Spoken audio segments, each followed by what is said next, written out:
오늘은 엘리 집안의 몰락, 엘리 가문의 몰락이라는 제목으로 함께 말씀을 나누겠습니다.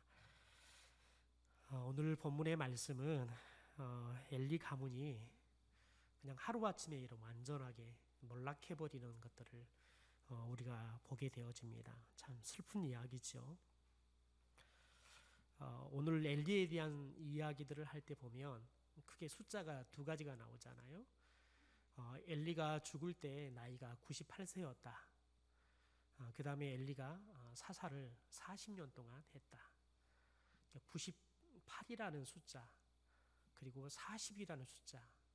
실은 사람이 살 수 있는 보통의 가장 사람들이 나이를 이야기하면 100세 인생이라고 이야기를 하잖아요.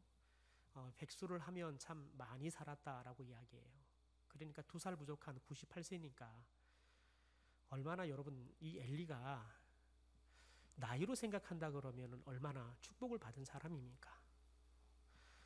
더군다나 여러분 사사를 40년 동안을 했어요.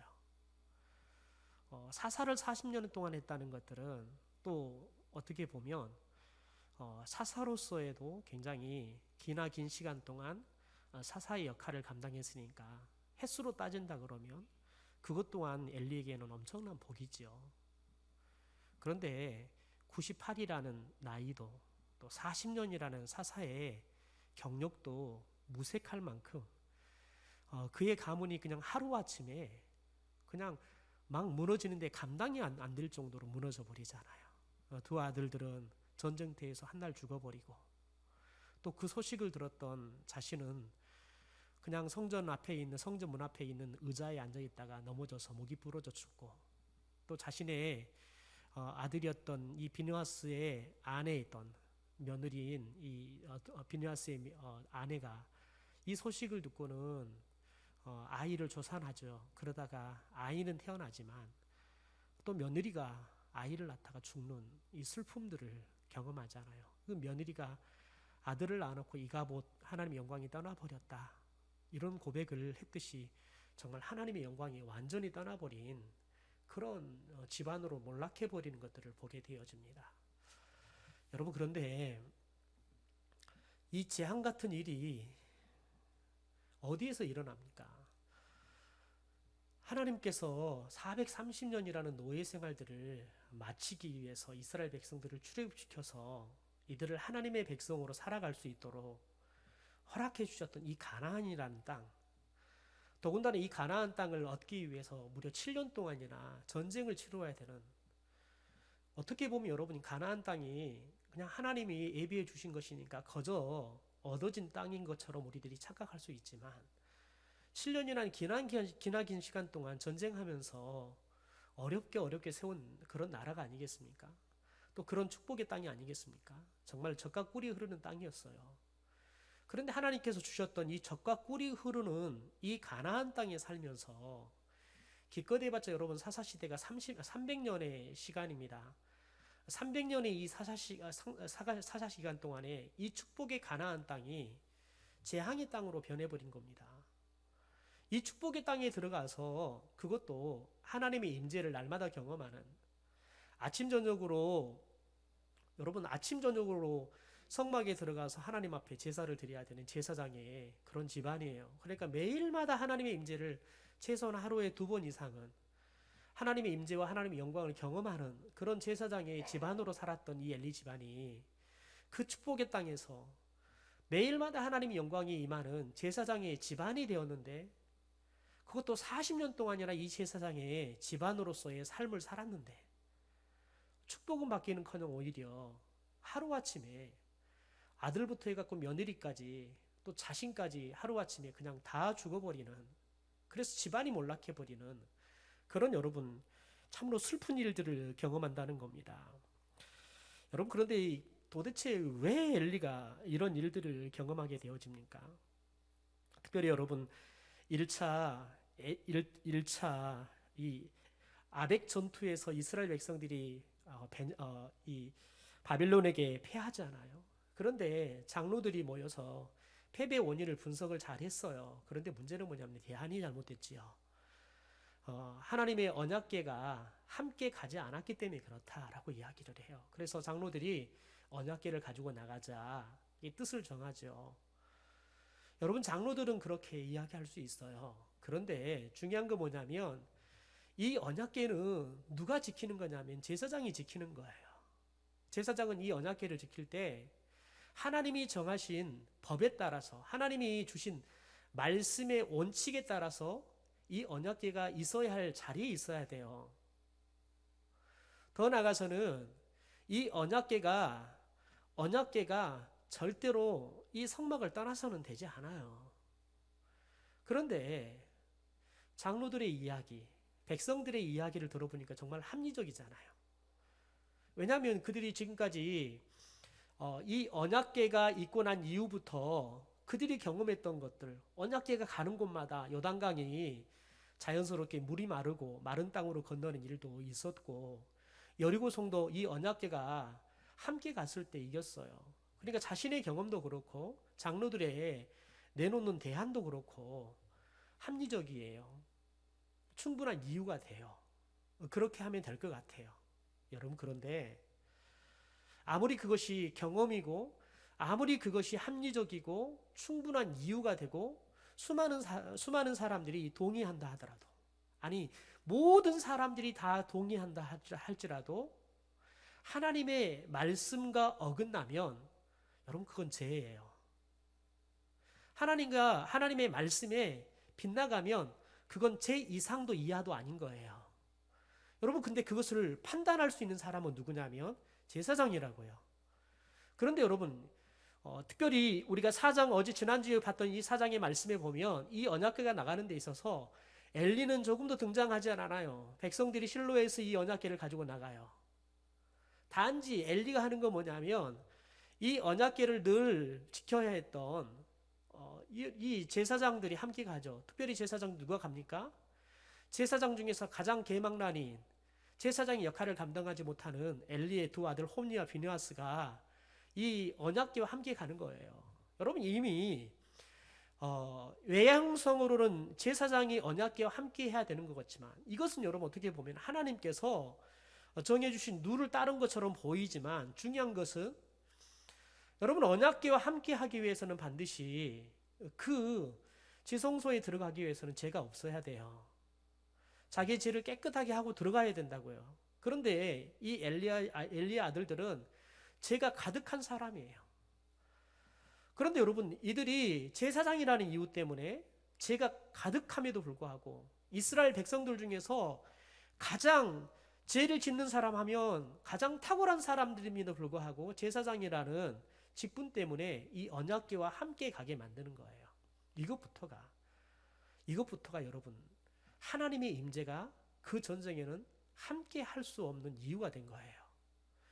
그런데 여러분, 말이 경험에도 맞고 충분히 이유도 되는 것처럼 보이고 또 수많은 사람들이 다수결의 의견이 충분히 공감대를 형성하기 때문에 옳다 한들 여러분, 그것이 하나님의 말씀에 어긋나면 여러분, 하나님의 말씀이 어긋난 곳에서는 하나님의 임재와 역사는 절대 나타나지 않는다는 거예요. 그것이 아무리 이스라엘 백성의 승리라는 어떻게 보면 선한 목적이죠. 그 목적이 아무리 선한다 할지라도 하나님의 말씀에서 어긋난 과정이라 그러면 그건 죄일 뿐이에요. 죄 이상도 이하도 아니라는 것들을 우리가 기억해야 한다는 겁니다. 그러다 보니까 엘리가 이 법궤를 하나님의 말씀에 어긋나게 보내요. 하나님의 말씀의 기준이 아니라 사람들의 소리에 기준이 되어서 이 언약궤를 내보내게 되어지는 거지요. 그러다 보니까 여러분, 엘리가 어떤 마음이었냐면 특별히 오늘 말씀에 보면 이렇게 이야기를 해요. 13절에 보면 그가 이를 때 엘리가 길 옆 자기의 의자에 앉아 기다리며 그의 마음이 하나님의 궤로 말미암아 떨릴 즈음이라라고 이야기해요. 그러니까 하나님의 궤 때문에 그의 마음이 두려운 거예요. 왜요? 하나님의 궤가 가면 안 되는 거예요. 하나님의 궤는 어디 있어야 돼요? 지성소 안에가 있어야 되는 거예요. 그러니까 하나님의 궤 때문에 그가 떨렸다라고 이야기해요. 떨렸다. 그러니까 그가 지금 하나님의 말씀에 어긋나게 언약궤를 내보내는 것 때문에 당장 그는 직감한 거예요. 아, 이게 하나님의 언약궤가 간다 그래서 이길 전쟁이 아니라는 것을 아는 거예요. 그러니 여러분 떨린 거 떨려요. 시간이 가면 갈수록 그가 두려운 거예요. 여러분 그래서 초조하게 이 전투의 소식을 기다리고 있는데 사람이 달려오잖아요. 그런데 여러분 보세요. 베냐민 사람이 이 전쟁터에서 빠져나와요. 무려 3만 명이 죽어요. 그런데 그는 죽지 않고 이 전쟁터에서 도망을 나와서 와요. 여러분 그러면 제일 먼저 누구에게 와 있겠습니까? 사사시대의 지도자 하면 사사입니다. 사사이자 제사장 아니겠습니까? 그러면 엘리에게 와서 보고를 해야 돼요. 여러분 그런데 이가 하는 일이 뭐냐면 엘리에게 오지도 않아요. 뭐를 하냐면 그가 자기 진영에 달려 나와서 자기 옷을 찢고 머리에 티끌을 덮어 쓰고 실로에 왔다. 그러니까 회개하는 마음을 가지고 실로에 왔대요. 그런데 중요한 건 뭐냐면 그가 엘리에게 오는 것이 가장 먼저가 아니에요. 여러분 제사장에게 와서 사사에게 와서 이 소식을 전하는 게 가장 먼저가 아니겠습니까? 그러니까 영적인 질서가 완전히 깨져버린 거예요. 왜냐하면 그만큼 엘리 제사장은 백성들에게 어떤 영적인 지도자로서의 리더십을 잃어버린 거예요. 여러분 영적 질서가 깨져버리면 그곳에는 하나님께서 절대 역사하지 않습니다. 왜냐하면 하나님이 질서의 하나님이시기 때문에 그렇습니다.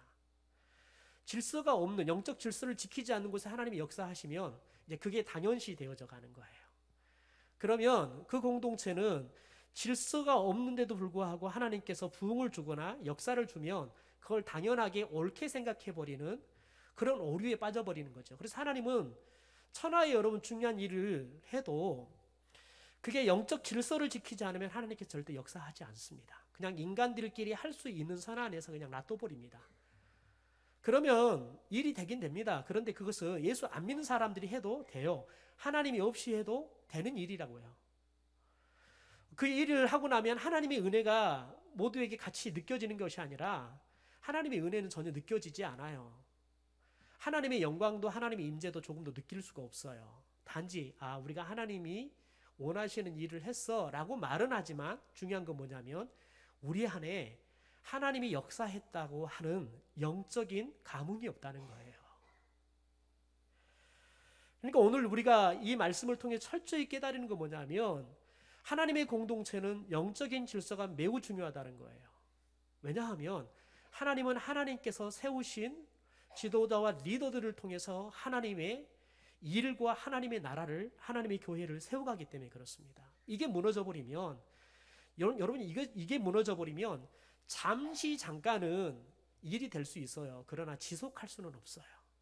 왜냐하면 조금만 있으면 조금만 지나면 하나님은 없어버리고 사람들이 이제 자기의 공로를 내세우기 시작하면서 하나님의 자리에 그런 사람들이 이제 앉기 시작하고 그러면은 곧 그들이 하나님이 되어서 교회를 혼란케 해버리고 하나님의 나라를 더럽히기 때문에 하나님께서는 절대 역사하지 않는다는 거예요. 여러분 그런데 엘리 제사장의 이 가문 가운데 이렇게 비극이 찾아오는데요. 여러분 이 비극의 원인이 뭡니까? 이스라엘 백성들이 군사력이 없어서 블레셋에게 패했기 때문에 이 비극이 찾아오는 겁니까? 여러분 블레셋과의 전쟁에서 패했습니다. 그러니까 자연스럽게 3만 명이라는 여러분 군사들을 잃어버리게 되어지는 거지요. 동시에 언약궤도 뺏기고 언약궤 옆에서 언약궤를 지키고 있던 제사장이었던 엘리의 두 아들들도 죽임을 당하는 겁니다. 우리가 이것만 보면 이스라엘 백성들이 이 블레셋이라는 나라보다 군사력이 약했기 때문에 아니면 전략이나 전술이 잘못됐기 때문에 패한 것이다 라고 이야기할 수 있습니다.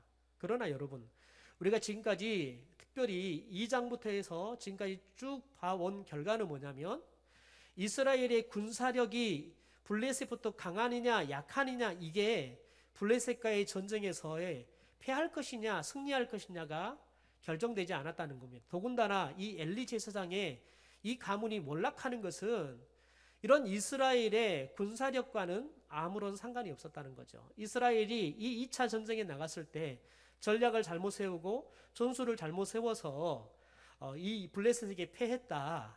이게 전혀 아니라는 겁니다. 도대체 여러분 왜 이들이 이렇게 패했냐는 거예요. 여러분 특별히 오늘 말씀을 보면 오늘 말씀을 보기 전에 우리가 3장부터 봐야 될 게 중요한 게 뭐냐면 이스라엘 백성들 특별히 이 엘리 가문의 사람들이 이렇게 비참하게 몰락해버리는 건 뭐냐면 하나님에 대해서는 너무 무지했다는 거죠. 그래서 하나님을 무시합니다. 그리고 하나님을 거역하는 불신앙에 빠져버리는 거지요. 여러분 하나님은 얼마나 절대 주권자이냐면 그분은 전지전능하신 분입니다. 그분이 아니고서는 참새 한 마리도 하늘을 날아가다가 떨어져 죽는 일이 생기지 않습니다. 여러분 벽화파 한 송이가 피고 지는 것도 하나님의 뜻이 아니면 피지도 않고 지지도 않습니다. 하나님의 모든 섭리 아래 모든 것들이 다 운행이 되고 있는 겁니다. 그래서 사무엘상 우리는 2장에서 한나의 기도를 통해서 하나님이 어떤 분인가에 대해서 우리는 들었습니다. 하나님은 죽이기도 하시고 살리기도 하시는 분이십니다. 수월에 내리기도 하시고 거기에서 올리기도 하시는 분이 하나님이시라는 거예요. 하나님은 가난하기도 하시고 부하기도 하시고 또 낮추기도 하시고 높이기도 하시는 그런 분이 하나님이라는 겁니다. 또 여호와를 대적하는 사람은 산산이 깨어질 것이다. 한나의 기도를 통해서 경고를 한 겁니다. 그러니까 하나님을 대적하는 사람에 대해서는 하나님께서 산산이 깨어져 버릴 것이다. 그러니까 완전히 하나님께서 그냥 망치로 두드려 깨버리듯이 하나님께서는 철저하게 깨트려 없애버릴 거라는 거예요. 그게 한나의 기도를 통해서 이스라엘 백성들에게 하나님께서 주신 경고였다는 거예요. 더 나아가 여러분 사무엘상 2장 30절에 보면 사전에 이 엘리 제사장이 하나님께서 경고를 하잖아요. 우리 함께 읽어보겠습니다. 사무엘상 2장 30절입니다. 같이 읽겠습니다. 시작. 그러므로 이스라엘의 하나님 나 여호와가 말하노라. 내가 전에 내 집과 내 조상의 집이 내 앞에 영원히 행하리라 하였으나 이제 나 여호와가 말하노니 결단코 그렇게 하지 아니하리라.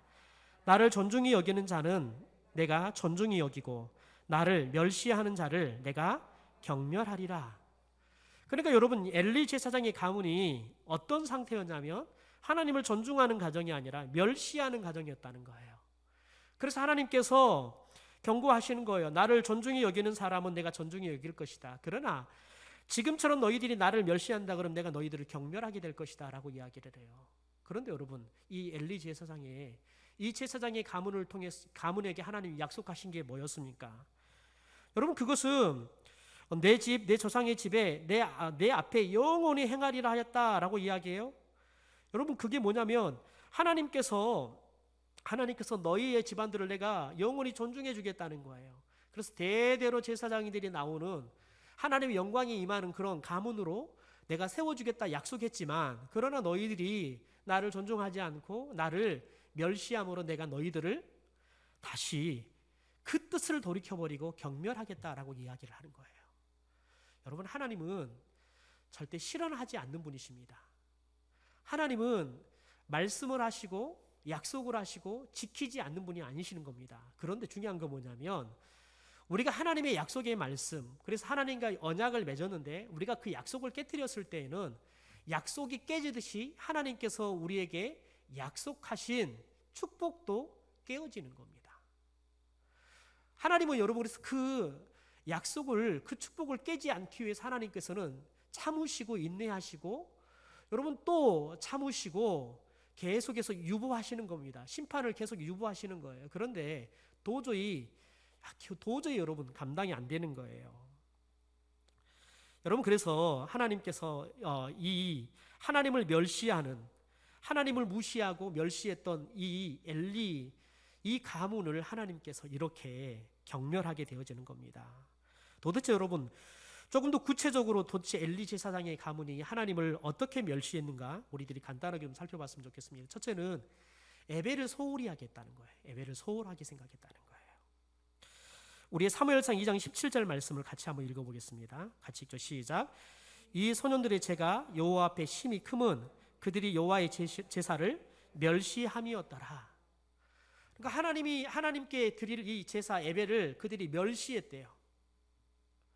그러니까 여러분, 제사장이 되어서 예배를 준비할 그들이 예배를 준비하고 있는 레위 사람들을, 또 백성들을 오히려 해방을 놓고 예배를 드리러 왔던 사람들의 마음을 상하게 하는 일들을 하는 겁니다.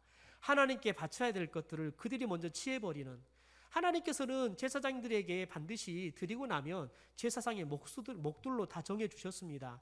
그런데 그들의 목숨 두 번째 치고 하나님께 드려야 될 것들도 하나님께 드리기 전부터 손을 대고, 드려야 할 것도 그들이 손을 대는, 여러분, 그런 배은망덕한 행동들을 하게 되었다는 거예요. 왜냐하면 여러분, 제사를 멸시했기 때문에 그렇습니다. 예배를 가볍게 생각했기 때문에 그렇습니다. 여러분, 저와 여러분이 예배를 가볍게 생각하잖아요. 예배를 가볍게 생각하면 딱 예배를 나오는 것부터가 그냥 우리의 태도에 나오는 겁니다. 우리가 예배에 참여하는 것부터, 또 예배에 나올 때 신고 오는 신발, 입고 오는 옷, 이 모든 것들 하나하나에 저와 여러분이 예배를 어떻게 생각하는지가 그냥 자연스럽게 나오는 거예요. 우리 중고등부 아이들이 교회를 오면 다 슬리퍼를 신고 와요. 운동화를 신고 온 애들이 되지를 않아요. 왜 그럴까요? 예배라는 개념이 아예 없어요. 그냥 엄마가 가라 그러니까 그냥 일어나기도 싫은데 억지로 일어나서 오는 거예요. 그러니까 주일날 예배를 드리러 오는 모습만 봐도 저 아이가 예배를 어떻게 생각하는지 충분히 알 수 있어요. 더군다나 저 아이가 집에서 나올 때 어떻게 하고 나왔는지를 대충은 짐작을 다 할 수 있어요. 우리 아이들이 대부분 그래요. 예배 시간에 정상적으로 오는 아이들이 한솥화랑 꼽을 꼽아요. 오는 애들은 늘 와요. 그런데 늦게 오는 애들은 늘 늦게 와요. 왜냐하면 그게 예배를 가볍게 생각하기 때문에요. 예배를 멸시하기 때문에 그러는 거예요.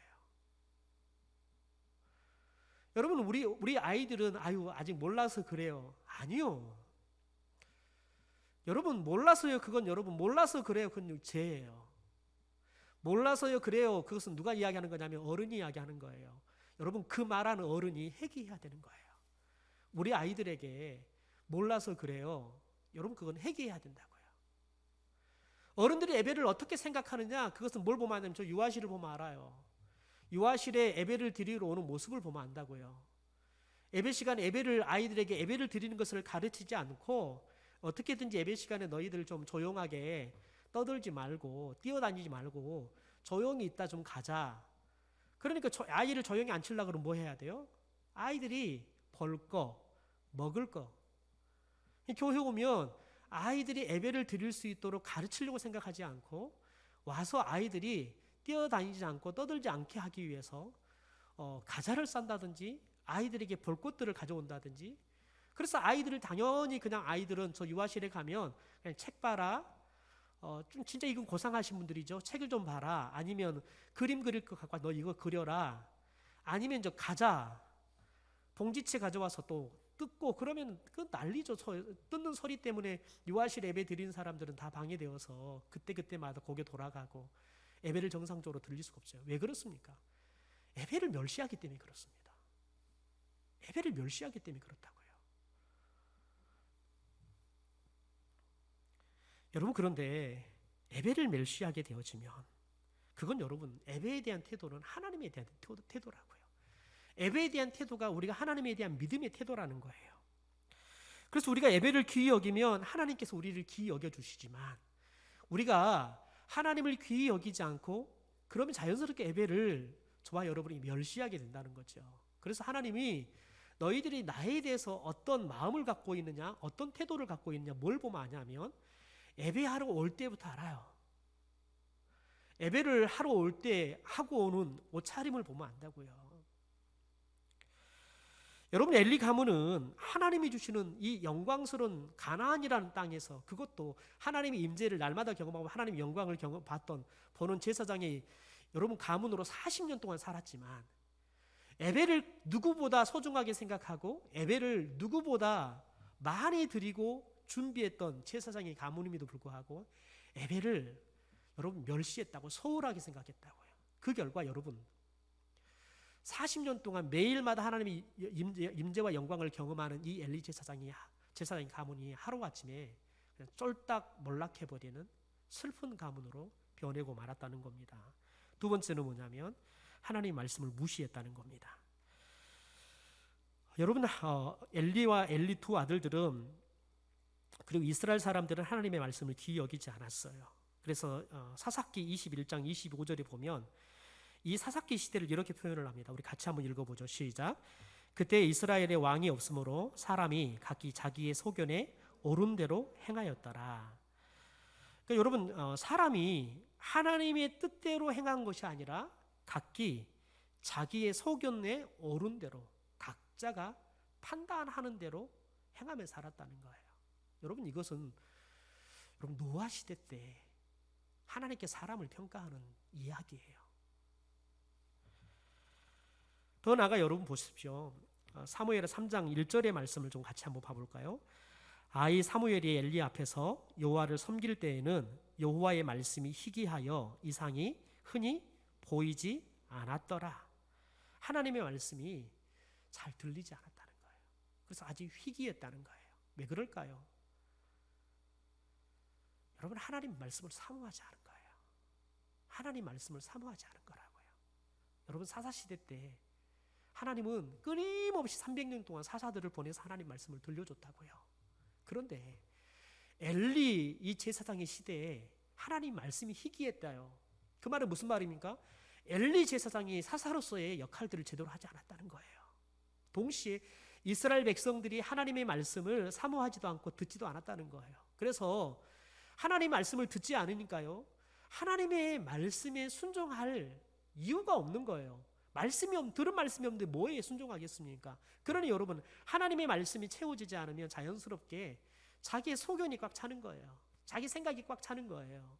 자기 경험이 꽉 차는 거예요. 그러면 자연스럽게 제사장이 되어도 성막 안에서도 하나님의 방법, 하나님의 말씀, 하나님의 뜻이 아니라 자기 생각대로, 심지어 이 언약궤가 나가고 들어가는 것도 자기 생각대로, 사람들의 말대로, 사람들의 다수결의 의견 이야기대로 장로들이 이야기하니까, 여러분, 그러면 자연스럽게 하나님 말씀이 기준이 돼야 되는데 하나님의 말씀이 없으니까요, 자연스럽게 사람들의 소리가, 사람들의 권력의 소리가, 또 사람들의 다수결의 소리가 그 시대를 움직이게 되는 거예요. 심지어 제사장조차도, 사사인 엘리조차도 그가 하나님의 말씀을 전해주고 말씀의 기준을 제시해주고, 그래서 백성들이 말씀으로 그들의 삶을 세워가도록 해야 될 그가 오히려 사람들의 소리에, 여러분, 그의 삶이 움직인 제사장의 역할이 변해버리는, 제사장은 해야 할 일도 하지 않고 사람들에 의해서, 하나님의 말씀이 아니라 사람들의 소리에 의해서 이 성막에 있는 도구들이 마음대로 드나들게 되어지는, 여러분, 이런 재앙이 일어났다는 거지요. 여러분, 말씀이 희귀했다, 하나님의 말씀이 들리지 않았다는 겁니다. 그러면 하나님의 뜻대로 살지 않고 그들이 하고 싶은 대로 살았다는 거지요. 그러면 여러분, 하나님은 결코 이들을 기뻐하지 않습니다. 하나님이 기뻐하지 않으면 축복하지도 않습니다. 예수님이 요한복음 14장 21절에 이렇게 말을 하죠. 나의 계명을 지키는 자라야 나를 사랑하는 자니 나를 사랑하는 자는 내 아버지께 사랑을 받을 것이요 나도 그를 사랑하여 그에게 나를 나타내리라 라고 이야기해요. 여러분, 무슨 이야기입니까? 성부 하나님도 성자 예수님도 하나님의 말씀대로 지켜 행하는 사람을 사랑한다는 거예요. 그에게 하나님의 사랑을 날마다 보여준다는 거예요. 날마다 그에게 하나님의 축복들을 나타내 보이신다는 거예요. 그러므로 여러분, 우리가 이 말씀 속에 깨달아야 될 건 뭐냐면, 우리가 하나님을 귀히 여긴다는 것은 하나님의 입에서 나오는 말씀을 우리들이 존중히 여긴다는 거예요. 우리의 생각이 아니라 사람들의 다수결의 이야기가 아니라 힘센 사람의 이야기가 아니라 하나님의 말씀이 우리의 삶의 중심이 되고 우리가 살아가야 할 목적이 되고 삶의 방식이 되어야 된다는 거예요. 그래서 하나님의 말씀이 저와 여러분의 삶도 우리 구함교회도 이 나라 이 민족도 이끌어가게 되어지는 여러분 기준이 되어야 되고 우리가 함께 살아가야 할 비전이 되어야 될 줄 믿습니다. 그러므로 여러분 이 엘리와 엘리 제사장의 자녀들처럼 하나님의 말씀을 여러분 무시하지 마십시오. 그럼 망합니다. 죽습니다. 여러분 하나님의 말씀을 무시한다는 것은 여러분 가장 단편적인 게 뭐냐면 말씀을 들으려고 하지 않아요. 말씀을 들으려고 하지 않는다고요. 하나님의 말씀을 들으면 오늘 주님이 나에게 어떤 말씀을 해주시려고 이렇게 말씀하시는가. 나에게 하나님께서 말씀해 주신 소리를 들으려고 하지 않아요. 그냥 왔다가 멍청하게 왔다가 멍청하게 가는 거예요. 도대체 저게 내게 무슨 말씀을 하는지 관심이 없어요. 우리 아이들 보면 그래요. 그냥 가서 보면 우리 아이들을 보면 저 아이들이 지금 영혼이 살아있는 건 죽어있는 건지 답답해요. 다 죽은 시체들을 갖다 앉혀놓는 것 같아요. 말씀을 들으려고 하는 생각 자체가 아예 없어요. 우리 아이들이 핸드폰 게임이나 하지 눈이 반짝반짝하지. 여러분 우리들이 하나님의 말씀을 정말 소중히 여겨야 돼요. 하나님의 말씀을 우리들이 듣기 위해서 우리의 온 힘과 마음과 정성을 다해야 되는 거예요. 하나님의 말씀이 들으려고 그러면 여러분 우리들이 일주일 내내 세상 소리 듣다 와요. 그러면 조금 더 일찍 가서 기도하고 찬양할 때 여러분 찬양으로 우리 영혼이 하나님 앞에 흠뻑 빠져야 돼요. 하나님의 은혜에 흠뻑 빠져야지 하나님의 말씀이 들려요. 세상의 귀에 그냥 일주일 내내 귀가 닳고 더러워져 있는 여러분 이 귀로 이 마음으로 하나님의 말씀을 절대 들을 수 없어요. 그래서 우리들이 예배를 좀 일찍 와서 기도로 좀 준비하십시오라고 가르친 이유가 거기 있는 거예요. 예배 전에 그냥 10분 전 15분 전 찬양하는 이유가 거기 있는 거예요. 우리가 찬양을 통해서 하나님 보좌 앞에 같이 나가자는 거예요. 그냥 세상 것에 온 생각이 다 집중되어 있고 세상의 소리로 그냥 우리의 온 생각, 온 마음이 가득 찬 삶을 살다 왔는데 여러분 이 상황으로는 우리가 이 상태로는 하나님의 말씀을 들어도 들리지 않아요.